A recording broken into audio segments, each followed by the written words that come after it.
Սիրելի հայրենակիցներ, վերջին օրերին հավանաբար հետևում եք ազգային ժողովի աշխատանքներին։ Ըստ էության բովանդակային տեսանկյունից ակնհայտ է, որ կան խնդիրներ։ Մենք պատկերացնում ենք, որ ազգային ժողովում պետք է կոնկրետ մեր հայրենակիցների կյանքը, բարեկեցությունը փոխող հարցեր քննարկվեն, կոնկրետ ծրագրեր քննարկվեն, բայց իհարկե այս ժամանակահատվածում մենք դրան ականատես չենք լինի։ Մի կողմից, որովհետև դեռևս օրենքի նախագծեր, օրենսդրական նախաձեռնություններ չեն քննարկվում, այլ քննարկվում է ազգային ժողովի ինստիտուցիոնալ ձևավորման հարցերը։ Բայց պայմանականորեն, երբ մի թեկնածու առաջադրվում է X կամ Y պաշտոնին, ապա հնարավորություն է լինում հարց ու պատասխան ունենալ։ Այդպես եղավ նաև իմ դեպքում, երբ մի շարք հարցեր տրվեցին, բայց դրանցից ըստ էության մեծամասնությունը իր մեջ չէր պարունակում այն բովանդակությունը, այն կոնկրետությունը, որը իսկապես հետաքրքիր կլիներ մեր հայրենակիցներին։ Ես կպատկերացնեի, որ օրինակ քաղ բանտարկյալների հարցի վերաբերյալ կլինեին այնպիսի քննարկումներ, որ մեր հանրության մեջ այլևս որևէ մի անձ չէր պատկերացնի, որ Հայաստանում քաղ բանտարկյալները առաջնային խնդիրներից մեկը չի։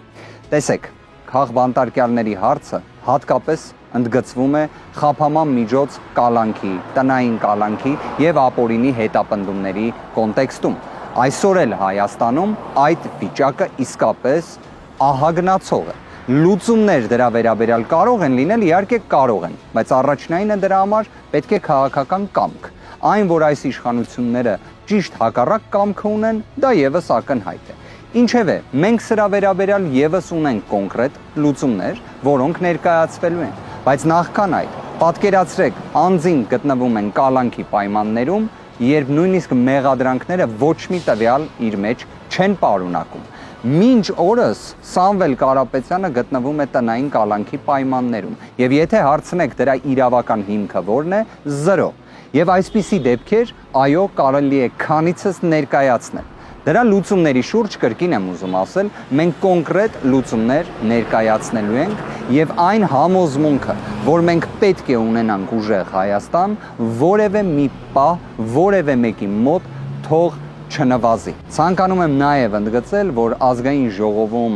այսպես ասած, պաշտոնների ինստիտուտի տեսանկյունից մի քանի հանգամանքն է, որ կցանկանայի առանձնացնել։ Այն որոշակի լրացուցիչ գործիքակազմ է տալիս, հատկապես խորհրդարանական դիվանագիտության կոնտեքստում, որը մաքսիմալ իրացնելու ենք եւ այդ իմաստով նաև պատասխանատվությունը, որը ինքս ստանձնել եմ, մեր քաղաքական թիմի որոշմամբ իրացնելու ենք։ Այդպես նաև այլ հարցերում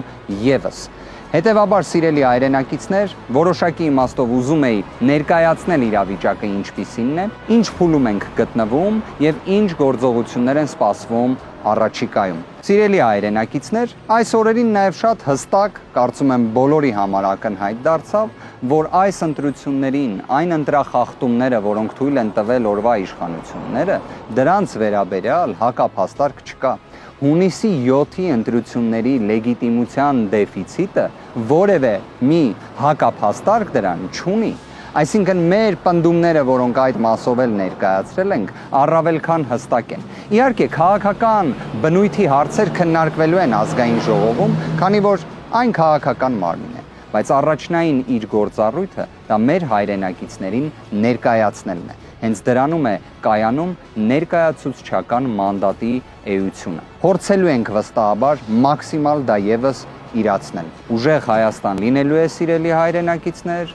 ազատություն բոլոր քաղ բանտարկյալներին, Աստված պահապան մեր հայրենիքին։ Շնորհակալ եմ։